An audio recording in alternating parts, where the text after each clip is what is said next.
Hello friends, welcome to ABN's Trinity channel for the second International Apologetics Marathon of 2017.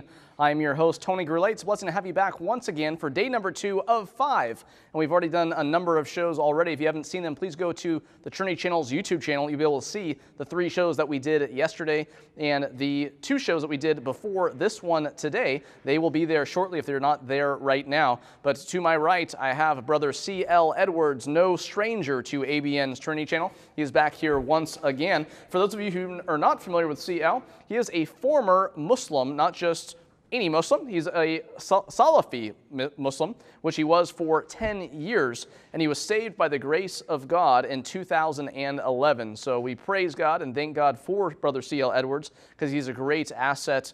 The Lord is greatly using him in so many ways. His new life in Christ is directly due to the Holy Spirit-powered apologetics and evangelism, and it has become his personal life's passion.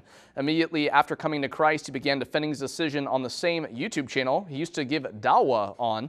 He also began blogging, participated in 7 moderated debates, has given his testimony in churches and on television, and has preached and taught the Bible in churches. CL has attended technical college and is certified in computer networking and worked in IT for several years. He's an avid student of the Bible who has read it and studied it for 7 years now, and he attended Bible college and obtained an associate's in biblical studies and is currently enrolled in a bachelor's program.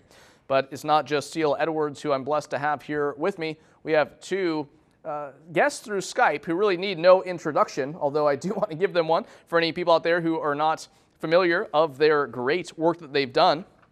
I have with me Dr. Daniel Janasic.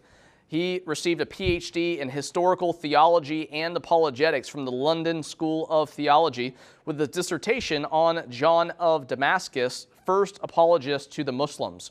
He also received his undergraduate degree from the College of William and Mary and his MDiv and master's degree in Islamic studies from Columbia International University.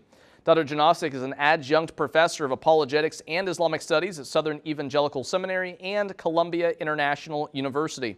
He has taught biology and apologetics for over 20 years and has done extensive research and teaching in the area of major world religions and cults, the creation evolution controversy, and more recently in Islamic studies. He has written 2 books, John of Damascus, First Apologist to the Muslims, and A Christian's Guide to Islam, which should be out soon. I'm really looking forward to that book as well. He's also written a number of articles in these areas. He's also spoken on college campuses and churches throughout the United States, as well as in England, Mexico, China, and Japan, where he also served as a missionary. Dr. Janasic, welcome back to ABN's Trinity channel. Thank you, Tony. It's good to be here. It's great to have you back. And friends, if you were not aware, I just recently had Dr. Janasic on Colliding Worldviews 1 Monday or 2 Mondays ago. Just go to my Vimeo channel, vimeo.com/Tony Goulet, and you can watch the show that we did talking about his book, John of Damascus, First Apologist to the Muslims, which is a great book. I want to encourage everyone to get that. But also, we have Dr. J. Smith. Many people know about J. Smith, but he is now officially Dr. J. Smith because he has his PhD as well. We want to welcome him. He has been working with Muslims for over 30 years, the last 23 in London, England. Most of his time he spends traveling to numerous countries to teach Christian Muslim apologetics and polemics, yes, critiquing the Islamic faith, much of which he has learned from weekly forays to the world-famous Speaker's Corner in Hyde Park, London. He has been invited on many university campuses to teach classes, participate in panels, help out numerous Christian unions with training, and also has participated in over 80 dialogues and debates with Muslim polemicists. He has 2 master's degrees in divinity and Islamics and is currently, again, not finishing, but has now finished his PhD dissertation at the Melbourne School of Theology in Australia under the supervision of Dr. Peter Riddell and Dr. Gordon Nicol. And that is something that's great about Dr. Smith and Dr. Janasic. They both had Dr. Peter Riddell, overseeing their PhDs. So, Dr. J. Smith, welcome back to ABN's Trinity channel. Thank you. It's good to be back.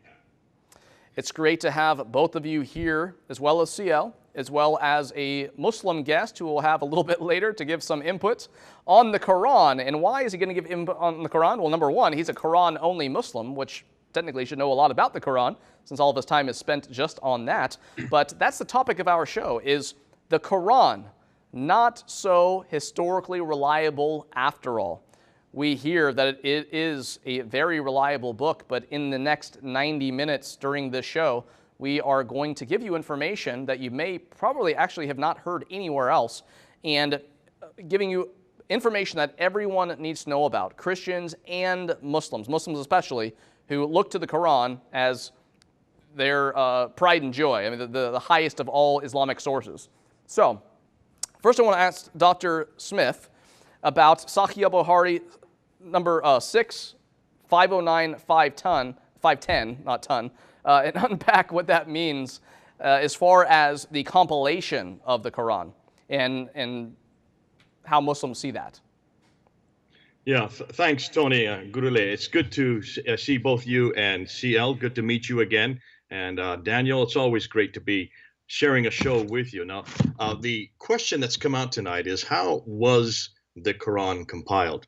And of course, for Muslims, this is hugely significant, because the idea that the Quran could have had any human intervention, that there could be any semblance of human intervention, suggests, therefore, that maybe the Quran may not be from God. It could possibly be from man.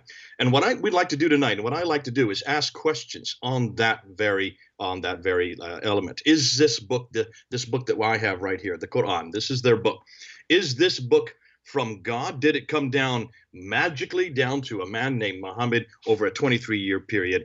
And then was it compiled during his time or after his time? What if it is eternal, if it's an eternal book, then it should not have any human intervention, should not have any human intermediary to corrupt it or change it or delete it or create it, things like that.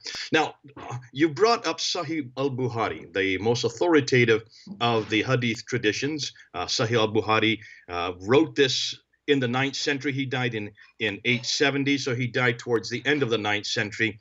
And when we look at his what he says about the Quran, in fact, we have to go to him to find out how the Quran is put together. We have to go to al-Bukhari, volume 6, hadith number 509 and 510. Now, let me just summarize real quickly what these two hadiths say, front and back. The first one, 509, basically talks about the first recension, this first compilation of the Quran.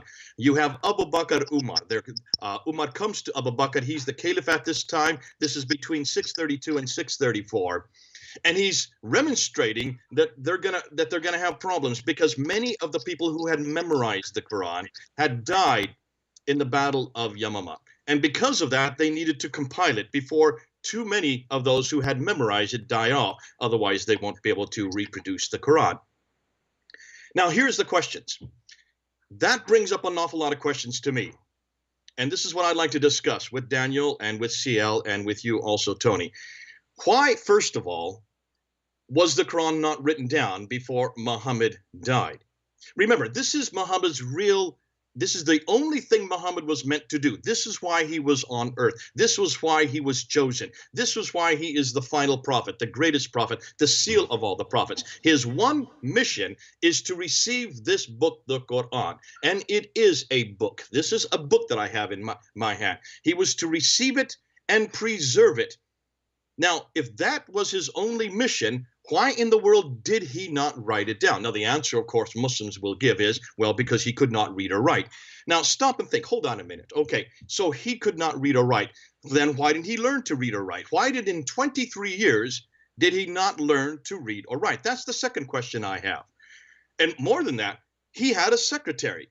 His secretary, Zayd ibn Thabit. In fact, hadith number 509 is it's actually written by Zayd ibn Thabit. He is brought into the presence of Abu Bakr and Umar. He is given this responsibility by Umar and Abu Bakr, the first two caliphs, to write this book down, to put it in one, to collect it in one book, as it says here in volume 6, hadith number 509. So obviously that means that the book had not been written by the time Prophet Muhammad died in 632 and needed to be written after he had died.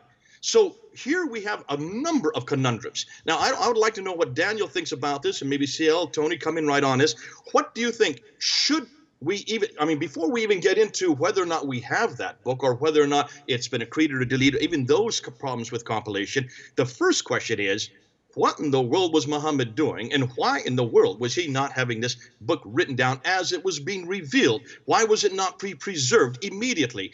And if you say it's because he could not read or write, then why didn't he learn to read or write? And if you say, well, even if he didn't have the time to read or write, then why in the world did he not have Zaid ibn Thabit write it down? That was his secretary. What's the whole what do you have secretaries for? What is their really? What are they meant to do but to write? They are writers. That's what they do.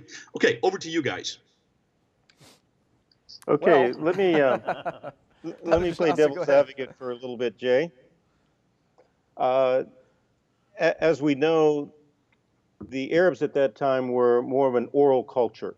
They told stories, they memorized them, they passed them on, and we know also that the language was in process. The written language, the alphabet, was being developed from Nabatean Aramaic. So it was not so developed at that time.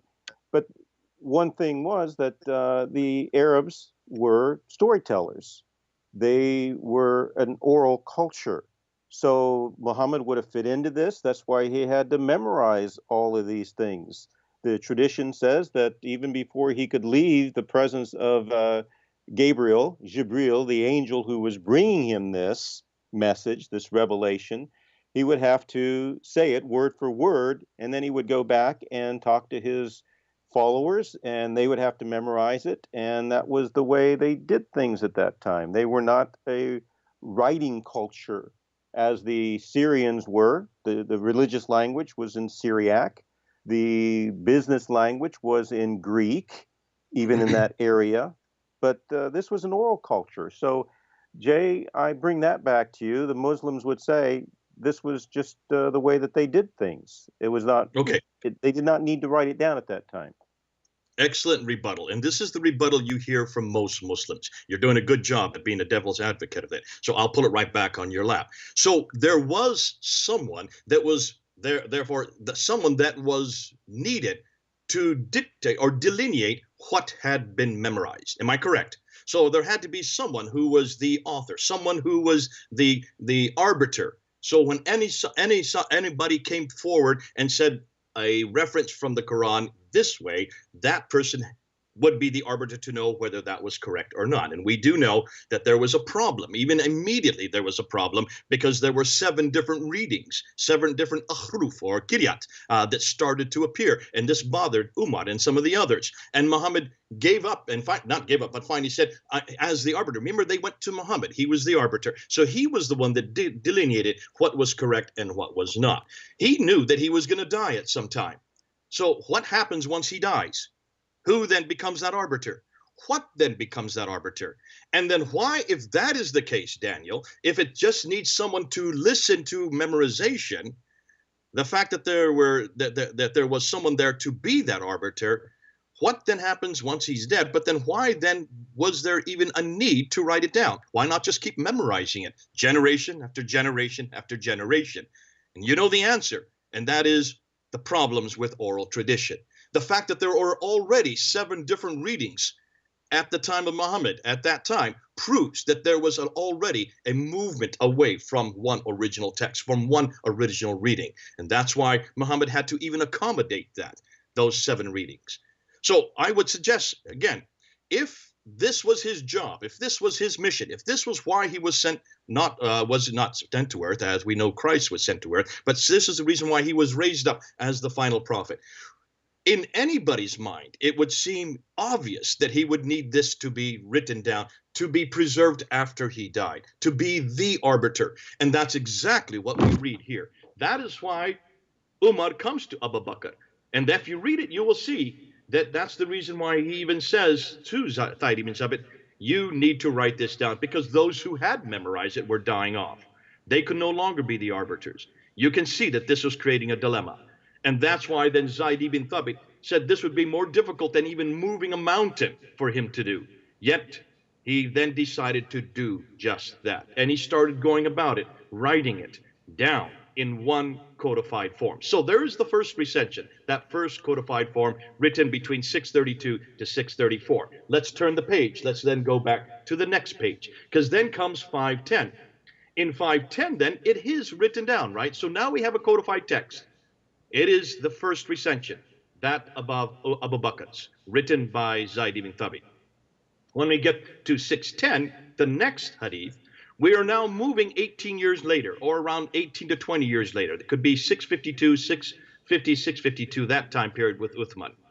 Now we have another problem that comes up. There are difficulties with people in Azerbaijan. They're coming up with different Qur'ans, different readings. These are not aruf anymore. Remember, the aruf no longer are a problem because that has been codified into one text by Zayd ibn Thabit in 632 to 634. Now we come to the time of Uthman, the third caliph, roughly the beginning of the 650s, 20 years after Muhammad's death. So Muhammad's no longer here. He's no longer an arbiter. He no longer can delineate what is pure, what is not pure. We're now 20 years later, and here Uthman has a problem because there are a multiplicity of Qur'ans. When I ask Muslims what this multiplicity are, they say, well, this is actually different readings. These are, again, the same 7 and others. These are other material readings. This is what we're going to get to. I'm going to confront that a little later. But Daniel, help me here. Why do you need a second writing down if you already have the first? Help me with that. Well, going back to the readings, they were also dialects. And remember that Arabic is a consonantal language. It doesn't have the vowel sounds. So that's why you had the different readings. They would have to interpret what the consonants would mean, just like looking at a name and it's PTR. You would think that that name is Peter, but it could be something else. And so you had different readings, and the readings would give different interpretations. And those were conflicting with one another. So they didn't have an arbiter. They had the Quran at that time, in the traditional story, was put away. They had to bring it back. The people who had memorized these different traditions even were being Can killed I stop off you right in there, the battles. Daniel? I've already seen 2 problems. What's that? Okay, you've just admitted to me that in order to have dialectic differences in a consonantal text of the Arabic text, you need to have diacritical marks, the dots above and below the lines, and you need to have vowelization. You need to have the dhamma, the kasra, the fatha, right? Those are the 3 vowelizations. You have already just got done saying that neither the vowelizations nor the diacritical marks existed in the 7th century. So this would not make any difference to a written text. This could only be an argument that would be from the 8th or 9th century, from the time of Al-Bukhari, yes, who's writing this down. But this could not be an argument from the 7th century. Am I correct? You are correct. And historically, it wasn't until the time of Al-Hajjaj, who lived in the late 690s, early 700s, that you have any of those diacritical marks being formulated. So that formulated but not complete. Right. It wasn't complete until the end of the 8th century, as far as we know, from the philologists. So you're talking about another 100 years later before this argument, your argument, could be even put into detail. So this should not have been a problem. Dialectic differences would not be seen in a written consonantal text that is just made up of razm. Right. If there's no diacritical marks at this early, if there are no vowelizations this early, then you cannot argue that this needed to be rewritten because of these dialectical differences. Bang. This now is where Muslims have always come up, and they've always come up short. They're not looking at the whole history of the Arabic script. The Arabic script was much too crude to even accommodate the Quran. Now, here is another question I'm going to ask you.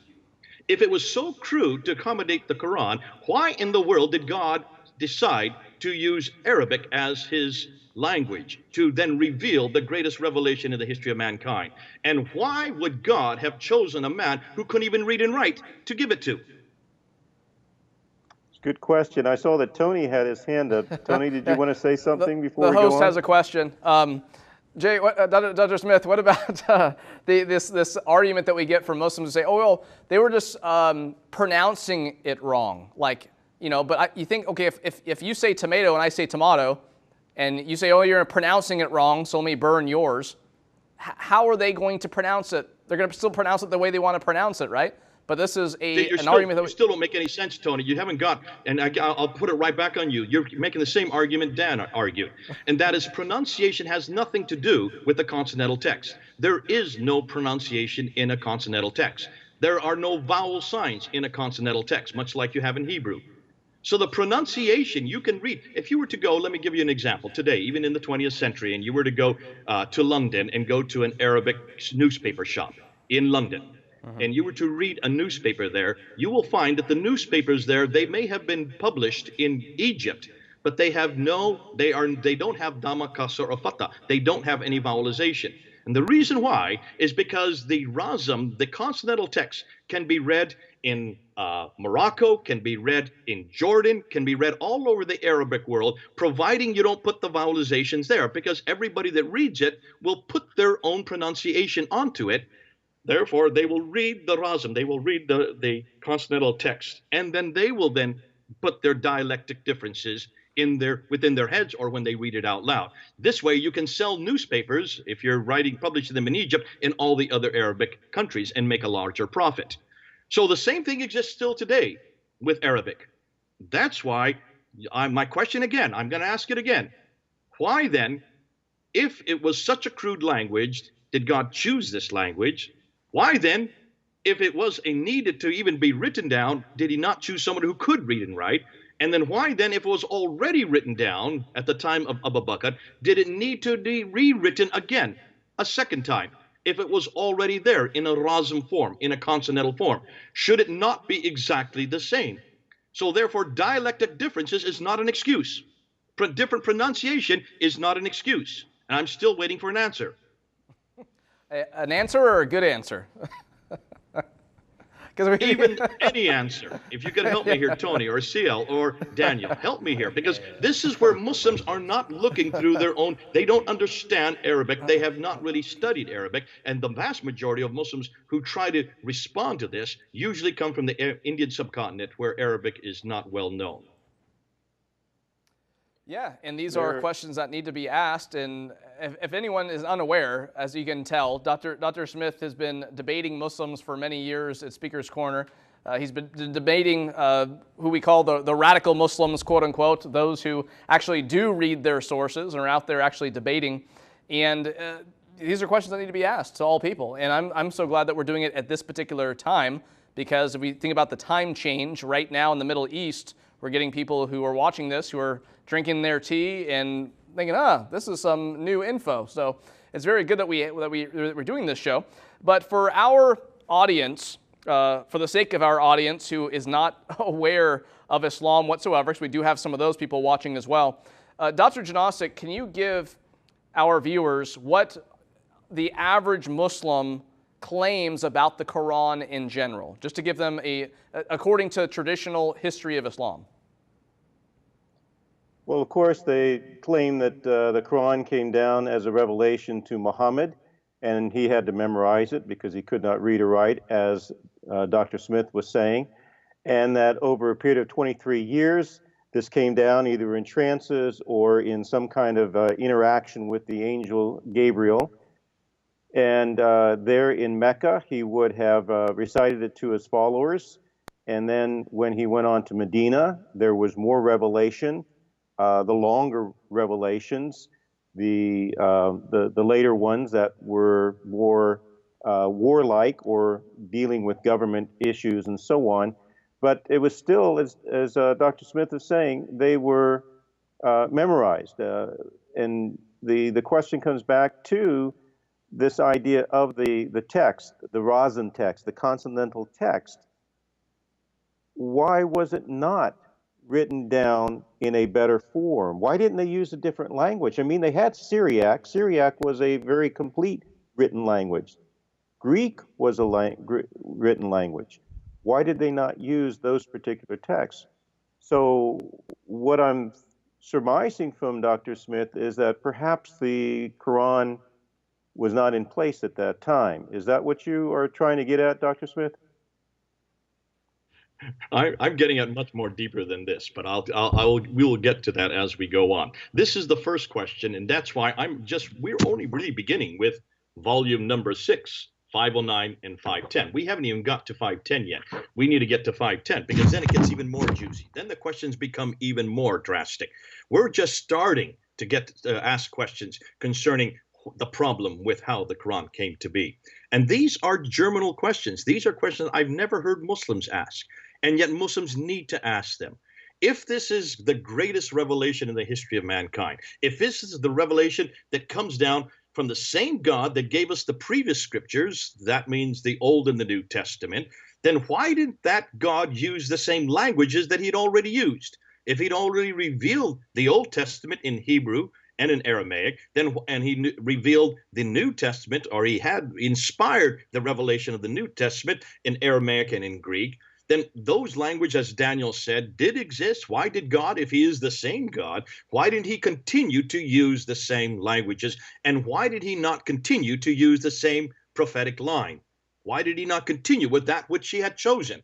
And why did he suddenly go to a completely different line, the line of Ishmael, which he had already rejected in Genesis chapter 17, when Abraham wanted him to give authority to that line. And he says, I will not, my covenant is with Isaac. If this is the same God we're talking about, I'm incredulous to know why God would suddenly change his entire plan of humanity, change his whole prophetic plan, go to another prophet who could even read or write, who has a language that could not even accommodate a revelation, though he had all the right to continue with the prophetic line he had already been using for 4,300 years.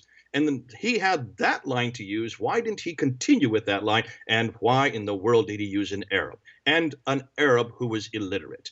And then that Arab who was illiterate forgot to write it down, or refused to write it down, or could not write it down, though he was even given a secretary who could have done that for him, so that when he died, there was nothing written down.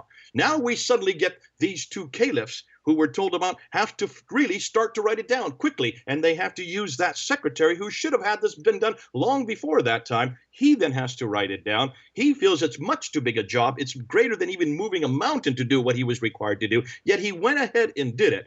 Gives it to the daughter of Umar, who puts it under her bed and leaves it there for about 20 years. Now we're going to come to 510, and this is where it really gets juicy. What about Uthman? And what about the second recension? Are you ready to get into that now? Why don't we do that after the break? Because I know it's going to take a little while. Well, you have to take a break right now. I know CL's here taking a whole bunch of notes. You need some more paper? I have more here if you need before it. the show is over. But yeah, Christians are out there right now thinking, man, it's like I don't want to debate these guys on something we agree on. Okay, so we're going to take a break right now. We'll be back in just a few minutes with more of the second International Apologetics Marathon of 2017. Again, this is just day 2 of this 5-day marathon. A lot of great topics, a lot of great guests, as you can see. We'll be back in just a couple of minutes with more great info that needs to be known by Christians and non-Christians, especially Muslims in particular. So make sure that you're sharing the link to the show as soon as it's available on the YouTube channel. I'll be putting it on my Vimeo channel as well, and just send it out everywhere that you can to share this information with people who need to know it. Now in the palm of your hand is the updated ABN SAD app, so you can now watch all the programs, shows, and channels in different languages. You can download the app in the App Store related to your device. Once downloaded, you will see 6 different categories within the ABN SAT app. The first category being the English category, which includes 18 different channels. The Arabic category includes 31 channels. The Worship category has 5 channels. The Discipleship category includes 5 channels as well. For more information, please call the numbers on your screen or visit our website at trinitychannel.com. At STR, we have always cared about Christianity worth thinking about.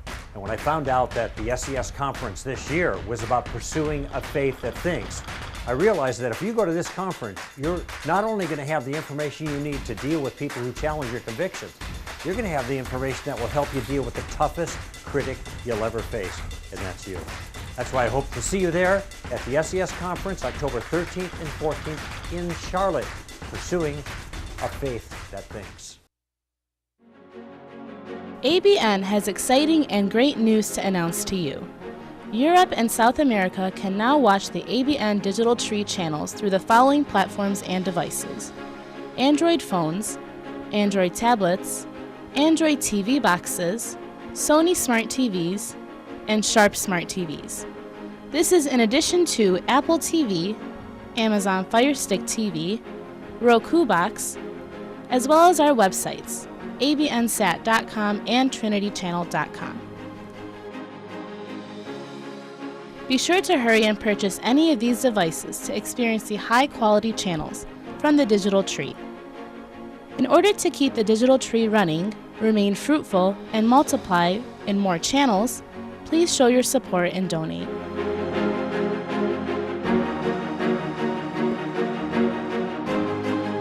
For more information, please call the numbers at your screen.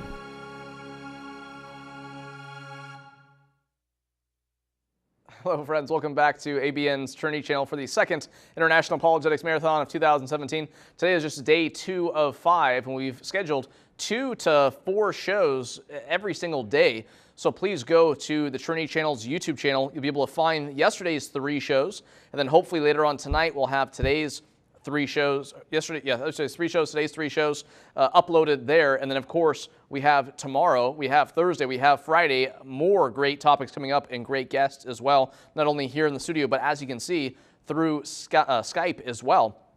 Now, right now, we have a Muslim guest with us. We do like to give them some time to let us know what they're thinking or their perspective on whatever topic we happen to be talking about. So right now, we have Adip Yüksel through Skype. We want to welcome him back to ABN's Trinity channel.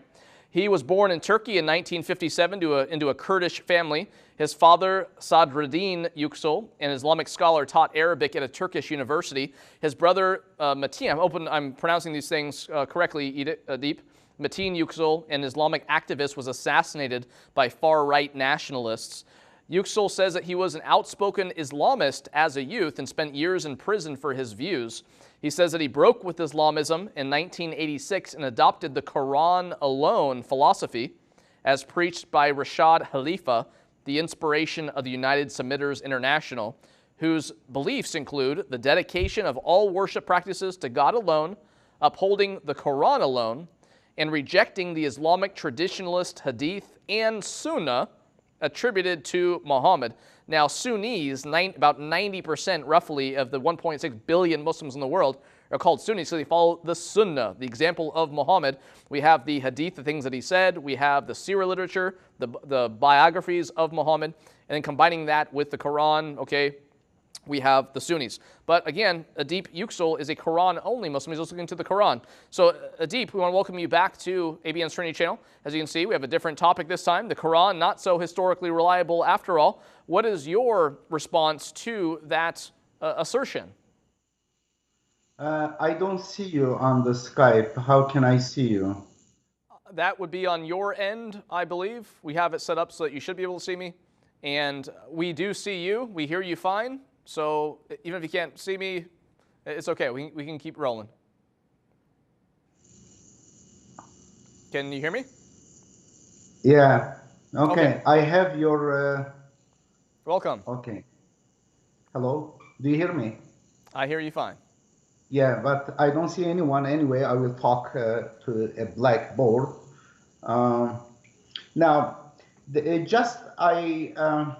have you heard about Birmingham manuscript? Recently it was discovered, in fact it was old, it was somewhere, but recently pulled the attention of scientists, and they studied with carbon-12 and other, basically they calculated its age. It is minimum. It is just shortly after Muhammad. It should be even the margin of error before and after. It should be more than 1370 years older. It puts it squarely during Muhammad time or shortly after him. And we compared these manuscripts. There are many pages there, not whole manuscript. Can you hear me? And the words, it is verbatim the same. There might be few letters sometimes difference. It doesn't change any meaning.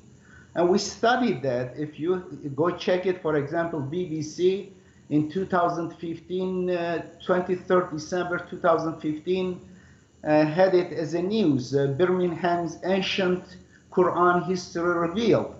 And therefore, whatever you base on Bukhari, which is much later, it was collected by a guy called Bukhari, 230 years after Muhammad, a collection of many lies mixed with some truth, based on Bukhari or this and that stories, which are fake stories, contradict the whole Quran. You can kind of, in a teaspoon, you can create a whole hurricane, but honestly, academically, factually, you have no merit, your arguments regarding authenticity of the Quran. I give you a few examples if you have time. Do you hear me?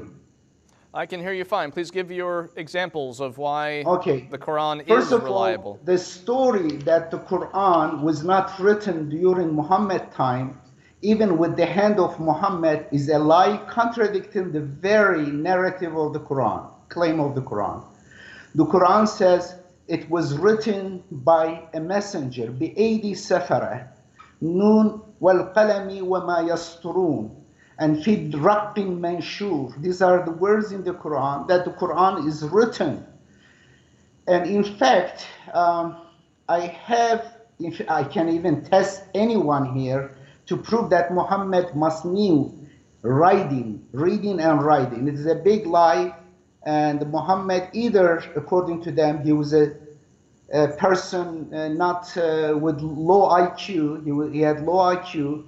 He couldn't recognize 28 letters in 23 years while he was dictating.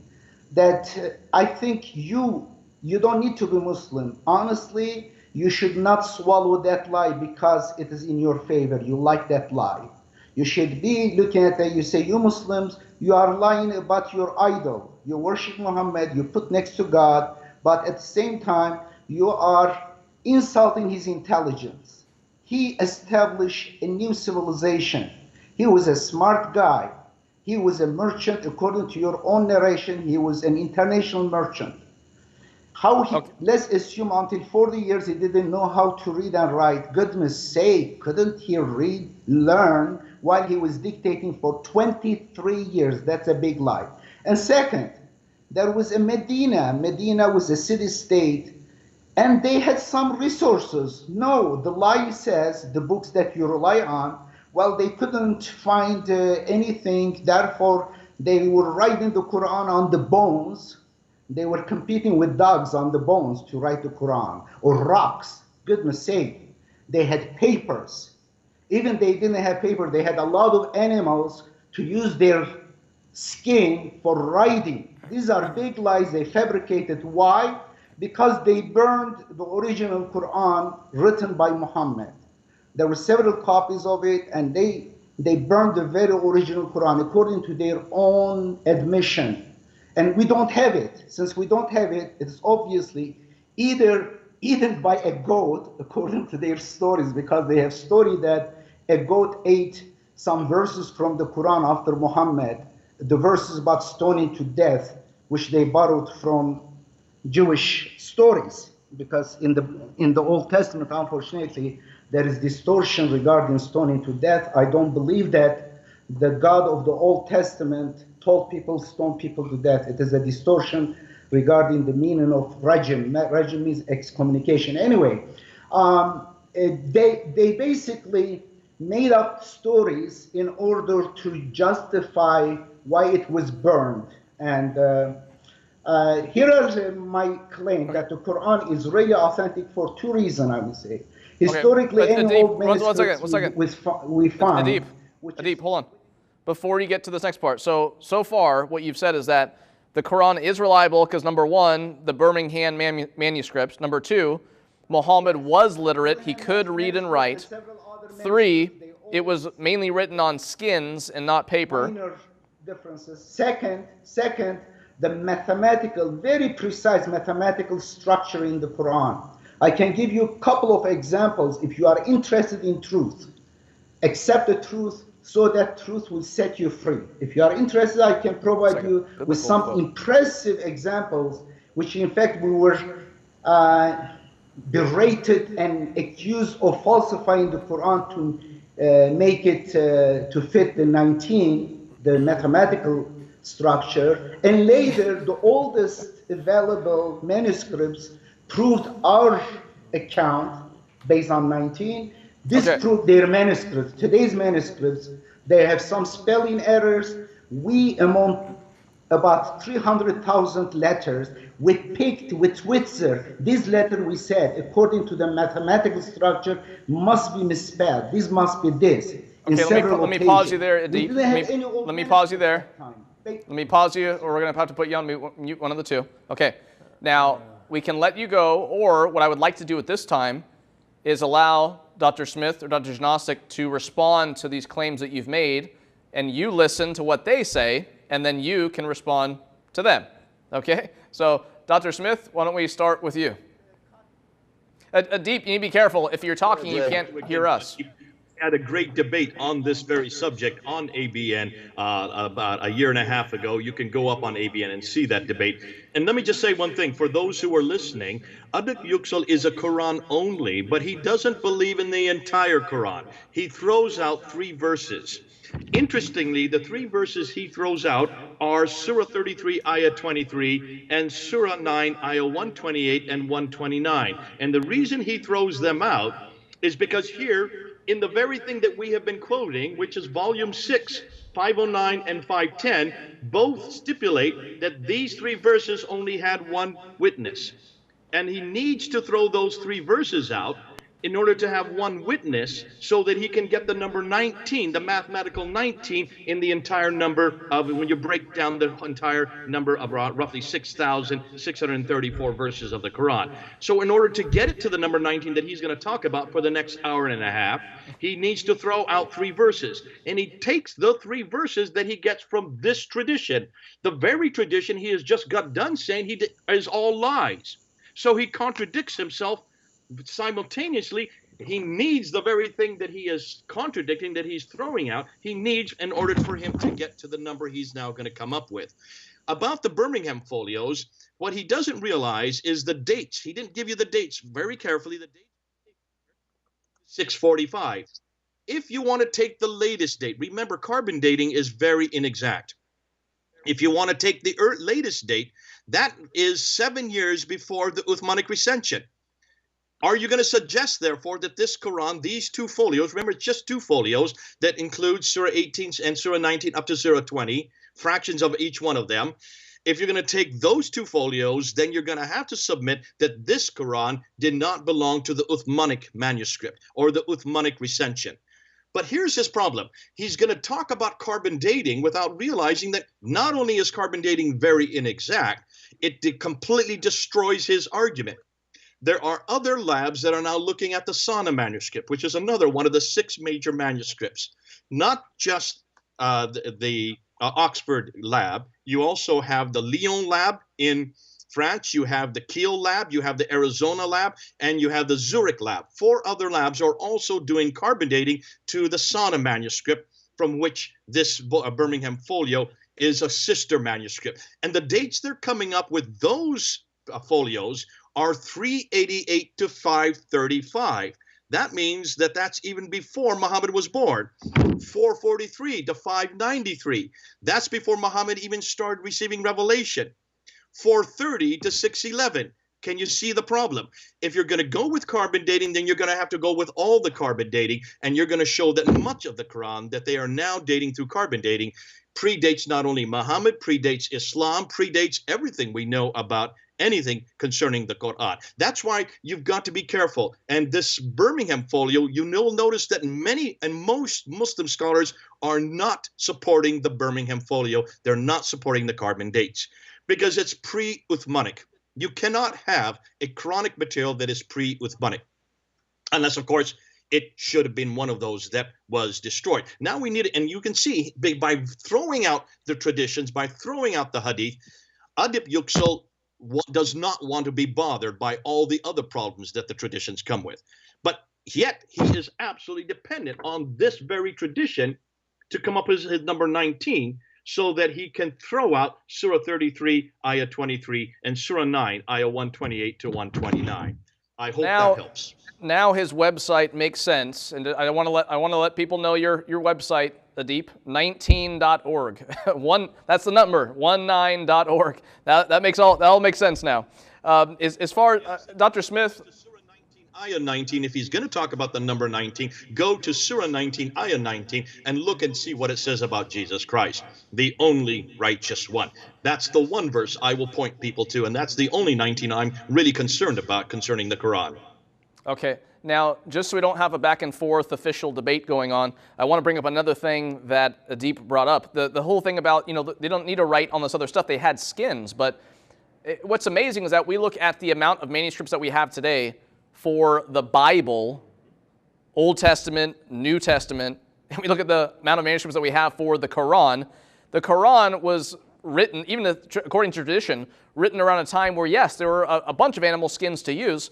Why, with all the animal skins that they could have used, are there way less manuscripts for the Quran than there are for the Bible? We have thousands and thousands of thousands, and if we look to history, we see that the Bible was an uncontrolled text for a long time. They just wanted to spread it, make a copy, share the gospel, where the Quran was a very tightly controlled text from the beginning when all the variants, or quote unquote, are burned, very tightly controlled and very different when we look at the manuscript evidence for the Quran versus the manuscript evidence for the Bible. Now, before we go back to Adeep, CL wants to share something. Well, I found the very interesting Adeep when he said that the original Quran written by Muhammad was burned. And that reminds me of a quote, and I don't have the source, but it was a quote from Westcott and Hort. And for those who don't know, they were the first to make a critical edition of the New Testament Bible. It's a quote of them saying that you could never have a critical edition of the Quran because you can never get back to the original because they had all been burned. So how do we even know that the Quran that we have, the Quran in my bookshelf, is a critical text that can go back to whatever Muhammad wrote down or whatever Muhammad was reciting? How can we ever, anyway, know what we have today is the same thing that Muhammad recited? And before we go back to Adeep, please let me give some time to Dr. Janosic to comment on anything that he has heard. Again, this is not a formal debate show. We're having a discussion here. And of course, we do love Adeep. We pray that he comes to knowledge of he used the word truth, but the truth is the Lord Jesus Christ. And we hope that Adeep will read what's said about him and take that to heart. But Dr. Janosic. Well, there's a lot that can be said, and especially when we deal with the manuscripts, because we have to look at the earliest. Adeep talked about the Birmingham folios. There are a lot of problems there because they could have even been written before Muhammad came on the scene. And indeed, when you look at Surah 18, 19, and 20, the parts that are found in the Birmingham folios, they deal with stories that are outside of the Quran. They're stories that are dealing with the seven sleepers of Ephesus, which was just a Greek tale, talking about the Gnostic Gospel of James, talking about a story of Moses. It could very well have been stories that were collected and became part of what later became the Quran. So what we have to do is look at the earliest manuscripts, and that's one thing that Dr. Smith has done a lot of work on, as well as some colleagues of ours, in showing that there were many changes, not just in this sense of manuscripts, early manuscripts being burned, but even later ones that were changed, corrected, erased out. So there are a lot of different problems in that sense that Adeep would have to deal with, because the Quran that he's looking at is really one that was kind of finalized or compiled in 1924, most likely, the Cairo edition. I don't know if that's the one he's using, but there are still many different ones that are in circulation. And so we have to deal with that. And I think I would turn that back over to Dr. Smith, since he has done extensive work in this area. Yeah, before we do that, let me give it a few more, or just some input, not necessarily 3, 4, 5 minutes or whatever. But I'm sure that today Adeep uses his own Quran. He has his own translation of the Quran, which I'm sure he'll hold up some point of the show. But Adeep, what would you like to share at this point after this input that you've heard from everybody? I don't know whether I am even visible there. I don't see anyone, neither myself. We see you. We see you fine. You look great. I don't know. Perhaps you blacked me out. We can all see you. The viewers around the world can see you. Do you see this book, the cover of this book? Yes, 19. A yellow N, yes. a pink I. Okay, yeah, we can see you. God's signature in nature and scripture. In this book, it is a mathematical precision, like this table about the words in Basmala and the names of God, or about the number of letters, let's say in chapter Hamim. And I just give you a table here. This is so precise. Number of words, frequency of words and letters. It is incredible that it is falsifiable and verifiable. By the way, I want to correct two things. One is we don't have any issue with the chapter 3 verse chapter 33 verse 23. Only 2 verses in today's manuscripts, the end of chapter 9. We argue based on evidence, multiple evidences, that it is not from the Quran, that's all. And there's other things, the gentleman, I forgot his name, he talked about Sana manuscript is carbon dating. I think he's confusing with something else. I checked my record here. It is about the dates, here it is. It is between 632 and 671 AD. And the other one is 632 or 671. Basically, between these two dates, it is placed. It is not, as you said. Please check your record. As far as I want to give you 2 examples. One is, for example, chapter 7, verse 69. There is a word written there, bastatan, means kind of with a nourished, well-nourished body, expansion, kind of powerful. That word is written with Sad, letter Sad, and over it there is little sin. Today's manuscript, you will see in all the manuscripts, this word is written with Sad. But the mathematical structure of the Quran, the number of letters Sad would be 1 extra with this one. Therefore, we said there must be an error here. This is an erroneous writing. It should be written with sin, not with Sad. Interestingly, there are 3 hadiths just to justify this error. There are 3 hadiths in the so-called 6 hadith books. Says Jibril, means the angel who reveals the Quran, instructed me to write this with Sad, not with sin. And when we go back, we find later. When was your book? Your book 19, the book that you held up for us. Yes. What year was that published? Which one? The 19. The book 19. 19 was discovered in 1974. It is chapter 74. It mentions number 19 in 1974. Exactly 19 times 74 lunar years after revelation of the Quran.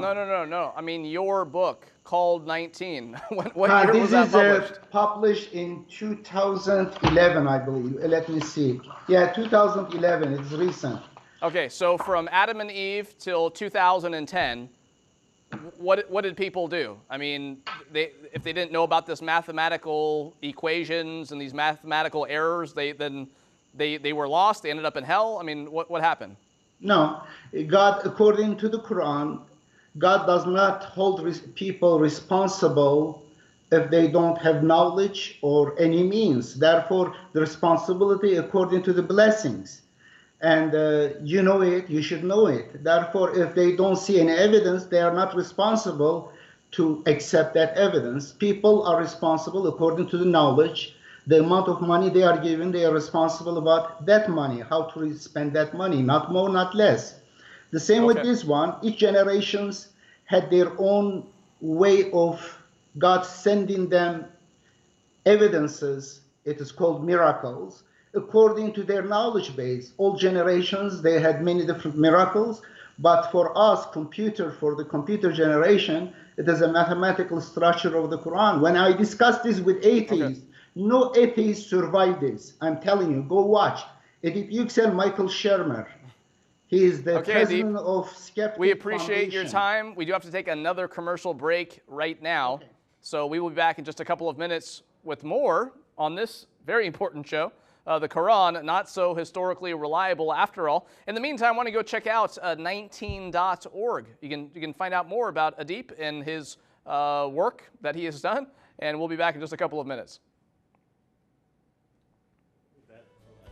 Now in the palm of your hand is the updated ABN SAD app, so you can now watch all the programs, shows, and channels in different languages. You can download the app in the App Store related to your device.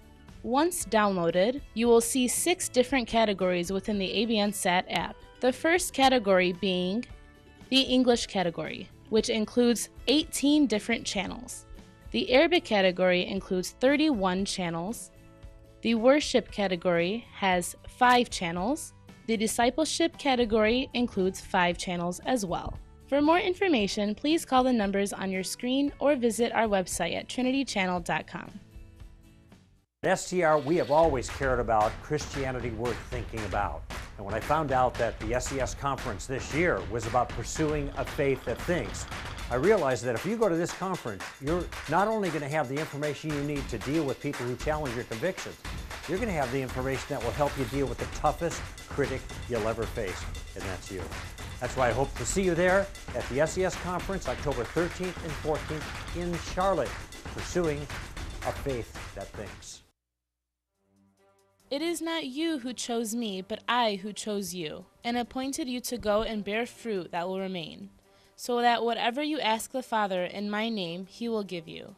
Just asking a clarification on your answer. Saudi Arabia is the perfect picture of Islam, and you support the royal family of Saudi Arabia. You support that government. We are called to bear fruit that will last. Here at ABN, we pray for support in allowing this fruit, which is spreading the word of God throughout the nations, to grow. Currently, ABN is broadcasting to more than 4 continents worldwide on 3 major satellites, including North America, Australia, North Africa, and the Middle East. The Lord Jesus Christ is God who's come to rescue and save us. He took my sin, my shame, my pain. بأنك تكون مقطوع الخير في الخلق والإحسان والصفات الحميدة. بخصوص نكاح محمد لزينب زوجة زيد. At some point, you have to have a first cause, an uncaused cause, or an uncreated creator. رؤساء الكهنة لم يطلبوا من يهوذا ليدلهم من المسيح ولكن أين مكان المسيح. Jesus Christ took my place. He was my representative. أنا اليوم دا أرهب وأقتل ابن البلد الأصيل اللي أنا جيت احتليت بلده. When we defend these things, we give glory and praise to God. حسب عقيدتك عيسى ما خلق السماوات بس يسوع المسيح هو الله عندنا. Live with God the Father and Jesus and the Holy Spirit in the next life. الناس خرجت في الشوارع ولا تخاف الموت. We are calling onto you to help allow the fruit to last by supporting our ministry. Please send your donations to the address at your screen. P.O. Box 724, Walled Lake, Michigan 48390. Or you can also donate through our ABN app. Or call the numbers at your screen.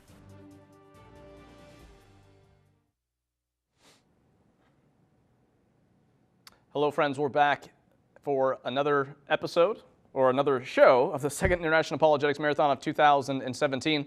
This show is called The Qur'an, Not So Historically Reliable After All. If you were not able to join us before this last commercial break that we just came back from, we did have Adip Yüksel from 19.org, which he loves that number, and he was sharing some information about that number with us before the break. And I want to give Dr. Smith just a couple of minutes to respond to anything that Adip said before we went to the commercial, because we do have other questions that we do want to ask. But just so our viewers aren't left hanging on what he had said last, how would you respond to that?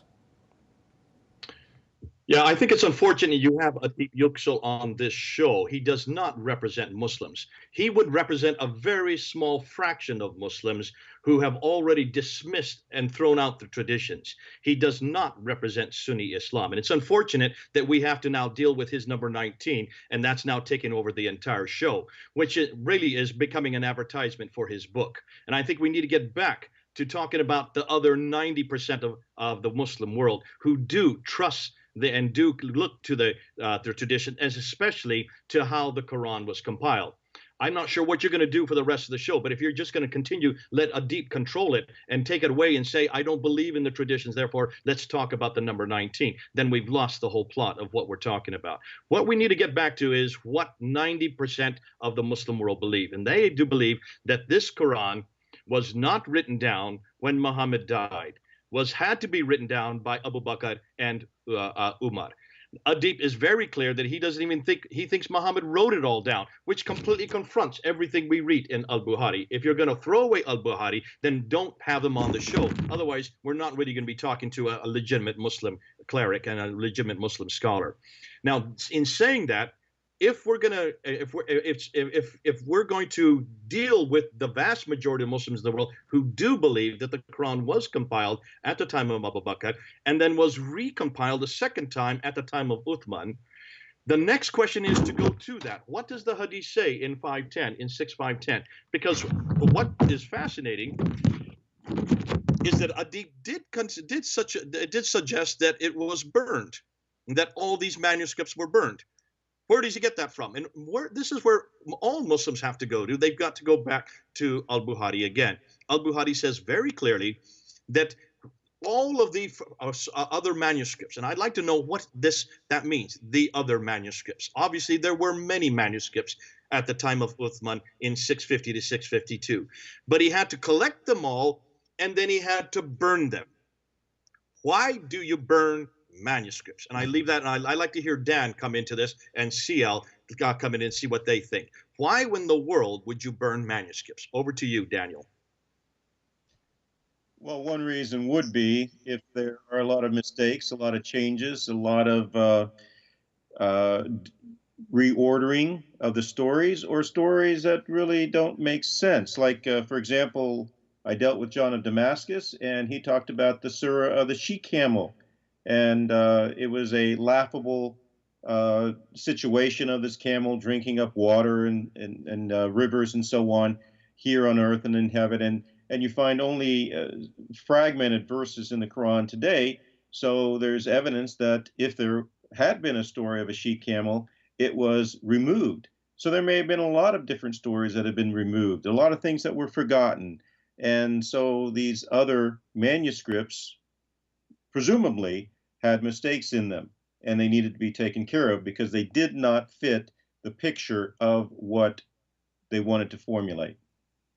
So what you're saying is that there were other differing manuscripts. Yes. So it doesn't come just to memorization. There are manuscripts that were written down. This is not something that's just memorized.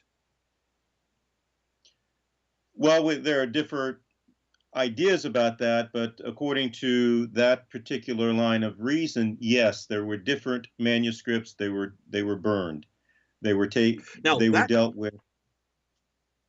That right there is a crushing blow, and that's why I want to hear Muslims, not Adip, because he's just going to go on and on about his number 19. We're talking about the compilation of the Quran. We're talking about the very first century, not about what the Quran is today. No Muslim would accept the fact that you throw out 2 verses in order to get the Quran that he wanted to write, that he wrote and published in 2011.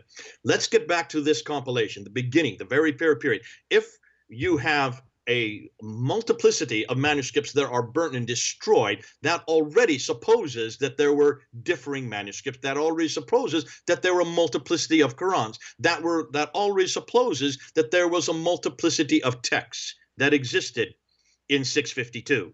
Am I correct on this, CL?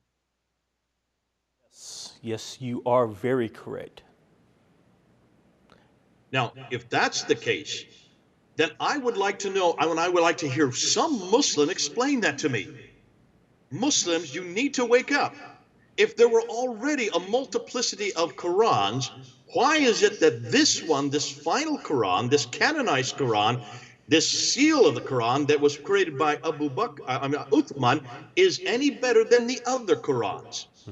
And what's more, we know that there were 4 Qurans that existed at that time that were different, that became popular in 4 different cities, known as the metropolitan codices. You have a Quran that became very popular in Damascus, became Ubay ibn Ka'b's Quran. You had another Quran that became, and that had 116 surahs. There's 114 in the Quran we have today. You had another Quran that became very popular in Baghdad that was known as the Ibn Masud Quran. That only had 111 surahs. There's 114 in the Quran we have today. You have the Quran of Ibn Musa that became very popular in Basra, and then you have the Quran of Zayd ibn Thabit that became very popular in Medina. That is the Quran that is chosen. That is the one that was then used as the canonical Quran. It had 114 surahs. Ubay ibn Ka'b's had 116, and then you have Ibn Masud that had 111. How do you explain that one? Help me here. Anybody help me here. Jump in and tell me how you can explain even the traditions refer to 4 different codices. None of them agree, and these all existed at the time of Uthman. Dr. Smith, CL does have a question for you. Before that, though, for the sake of our audience, and if you and Dr. Janosik are available, we actually want to extend our show a half hour so that we can be sure to give our audience information that we want to give them, and we could not even count the time that Adib came in and took us down this 19 rabbit trail that he's talking about. CL? Yes, just listening to, I think Dr. Smith is vast majority of Muslims, I said 90%, I would say 99.9% of Muslims do not agree with Adib Yüksel. And it's unfortunate that he had to get us off topic, and really, we need to get back to this topic again. I would be more than willing to go a half an hour. Okay, Dr. Janosik? Sure, okay, that's fine. So it's as if we didn't have a 19 rabbit trail, and it's now over to CL. Well, as many would know, that I'm a former Muslim. I was a Sunni and a Salafi. So what I was told doesn't reflect what Adib was going on about during the show. Now, I know that a couple of things. One is there's a hadith, an authentic hadith, where Muhammad supposedly said that he told his companions to hold on to my sunnah and hold on to whatever the rightly guided khulafa tell you. So why would Uthman's copy be the authoritative one? I would have to harken back to the time I was Muslim and say that because he was the Khalifa and he was a rightly guided Khalifa, that when he makes a authoritative rendition of the Quran, this is what the Muslims have to follow. Plus, he has the authority to make them follow it. And plus, to add on to that also, it's human intervention, is what you're telling me. Yes, because the rightly guided Khulafa have authority. They are the inheritors of the Prophet, along with the ulama. Was the Prophet there to delineate or distinguish whether or not this was the right Quran? Was the Prophet alive to show or to say that what Zayd ibn Thabit had finalized was the authentic one? No, but Muslims would say because he was a rightly guided Khulafa, he had that right bestowed upon him before Muhammad died. Do Shiites agree with that? Oh, no. And that was the second point I was going to get to, is because we know that soon after Muhammad died, immediately Islam broke into factions because Abu Bakr opposed Ali, and the daughter of Muhammad, even having them imprisoned in their homes for some time, to the point that Muhammad's daughter said that she would never forgive Abu Bakr for what he did. And could it be that that faction had their own Quran? So this is a political decision, is what you're telling me. It seems to me very political. So this has nothing to do with God. This has nothing to do with Muhammad. This has more to do with who has authority to dictate which Quran is the right Quran. And just popped into my mind, if you have multiple factions, each with their own version of the Quran, you have to have, in order to come out as the dominant one, you have to have a Quran that is authoritative, that the rest of the Muslim Ummah will accept or is forced to accept. Okay, so let's go, and let's now go to the next part, because the next part gets even better. We do read here in volume 6, I'm still at volume 6, I'm now at hadith number 510.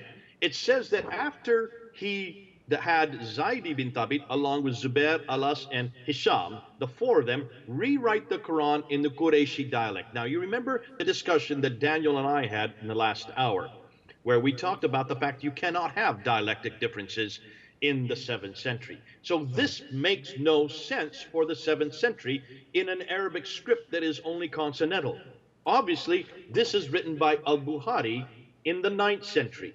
In the 9th century, it would make sense, but not in the 7th century. So you already see within this hadith, you have got a problem here that whoever, whether it was al-Bukhari, we don't have the original of al-Bukhari.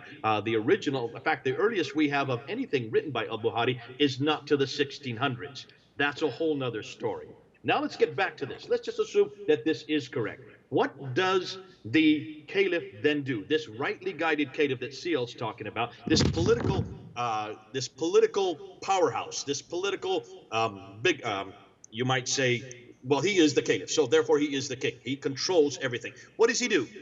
He then takes and he sends one copy of this canonized text to all the provinces. How many provinces are there? Who knows? I believe it was 7? 6, 7? 7? I nope. Can't recall exactly. We have always been told that there was 4. 4. Am I not correct, Daniel? Isn't that what we've always been told? Yes, that's the traditional idea. Now, where did that number 4 come from? It's in the hadith. That's the only answer I can give you. It's the 4 metropolitan codices. There's a confusion even here. Muslims, as for 35 years, have always told me that there were 4 codices that went to 4 provinces because of the rightly guided, because of the metropolitan codices, Ubay ibn Ka'b, Masud, and Musa, and Zayd ibn Thabit. No, that has nothing to do with provinces. Those are nothing more than compilers of a text. We now have gone back and looked at how many provinces there were. And guess how many provinces there were at the time of Uthman? I can't tell you. 9. Let me name them to you. Basra, Baghdad, Damascus, Jerusalem, Cairo, Alexandria, Aden, Herat, and Nishapur. Those are the 9 provinces that existed at the time of Uthman in 652, which means there were 9 manuscripts sent to 9 cities in the mid-7th century, which means there should still be 9 manuscripts from those 9 provinces, because every one of those provinces, except for Jerusalem, is still under Muslim control. So the next question I'm going to ask you is, where are those 9 manuscripts? Now, I think Dr. Janasic was trying to interject something real quickly. Well, to your question there, we don't have those. We don't know of those manuscripts. But I noticed that the provinces you listed are all north of Arabia. They're not. Very good. You didn't mention Mecca. You didn't mention Medina. You didn't mention any of the areas right there in Saudi Arabia, where all this was supposed to have taken place. You're mentioning provinces that are north, and yet we don't have the manuscripts from those areas. Isn't Why are that you smiling? interesting? We're gonna have to do a whole nother show on what he's just brought up, because what Daniel is bringing up is the other side of the coin. Where and how did Islam begin? Where did it emerge? If these provinces are not even down in the Hijaz, if none of them exist in the middle part of Arabia, if they're all north of Arabia, then the million-dollar question is, how can you have so many provinces at the time of Uthman that are so far north, yet he should be down in Medina? Dr. Smith, for the sake of our audience who this is like way over their heads as far as the things that you're saying, can you just break it down for them in what areas need to be investigated? Okay, we are getting off into a tangent here, but hold that. What Daniel has brought up is enormously important. That's going to have to be for a whole nother discussion. And that's what you can bring Daniel and I back into it, because we're working with this right now. This is some of the newest material that's just coming to light that has to do with material that Dan Gibson has been coming up. He spent 25 years investigating this very thing. Dr. Tom Holland out of Britain has been writing about this. This is the new historical critique looking at the two great empires that existed, the Umayyad and the Abbasid empires, and how they historically and politically they were vying for a power, and almost all of their work is done north of Arabia. None of it is from Arabia. This has to do with the fact that we don't have any reference of any city called Mecca until 741. Yet this is the city that Muhammad supposedly was born in, that he grew up in, that he moved from in 622. We don't have any reference of people called Muslims. We have no reference of a religion called Islam. We don't have any reference of a book called the Qur'an until the late 7th century, until the 690s. We don't have any of these until 60 years too late. So all of this needs to be brought up in another segment. It's too much for now. I understand it. We can really go off into that tangent. Let's just keep with the Quran. Let's just keep with this book that we're talking in front of us. And let's just keep with what we're talking about here. 5:10. So you have them going off to 9 different cities. That means there should be 9 manuscripts of the Quran. Now, we're not talking a long time ago. We're only talking 1400 years ago. That is not an awful long time for manuscripts to be retained. Do we not have biblical manuscripts that are older than that? That's what I was bringing up with Adib. I said, look at how many manuscripts we have for the Bible, and that was back when a lot of them were on papyri, a paper, not an animal skin, which lasts way longer, and it doesn't even compare. And that is something that give me some names of some manuscripts that predate the 7th century, biblical manuscripts that predate the 7th century. Not fragments. I want manuscripts. Name at least 3 of them. You've got the Sinaiticus, you've got the Alexandricus, you've got the Vaticanus. Okay, those 3 right there, what are their dates? 400, 450. Try 325. Well, if you're going to put them back to the 325. Council of Nicaea, they are Constantinian, yeah. It's the Sinaiticus and the Vaticanus are both 4th century. I think you meant 4th century, but that's 300. No, 300. Yeah. And the Alexandrinus would be 5th century, which would be 400. Now, how many years does that predate the 7th century? Several hundred. 200, yeah. 200 to 300 years. Yeah. If we could come up with 3 complete manuscripts already 200 to 300 years before the 7th century, why can't Muslims come up with 1 of supposedly 9 manuscripts from the 7th century? And as you're correct, Tony, their manuscripts were all written on animal skin. We call that vellum or parchment. These were not written on papyrus like we had for the first 3 centuries. And yet, can you see why we're asking these questions and why these are important questions to ask? Yes, and it completely blows away the manuscript evidence for the Quran. A lot of even Christians don't know how many manuscripts we have today. You figure we have almost, 5,800 something was the last count that I heard, but probably close to 6,000 New Testament Koine Greek manuscripts that we have today, letting us know the Bible's not been changed. And be careful, though, Tony. I would just warn you on one thing. The 5,300 Greek manuscripts are not all early. The 10,000 Latin Vulgates are not all early. Be careful that we don't suggest that these are all predate the 7th century. We only have 365 manuscripts that are either partial or complete that predate the 7th century. So we must be careful that we don't exaggerate what we do have. Yes, we do have about 365 manuscripts that are partial or complete.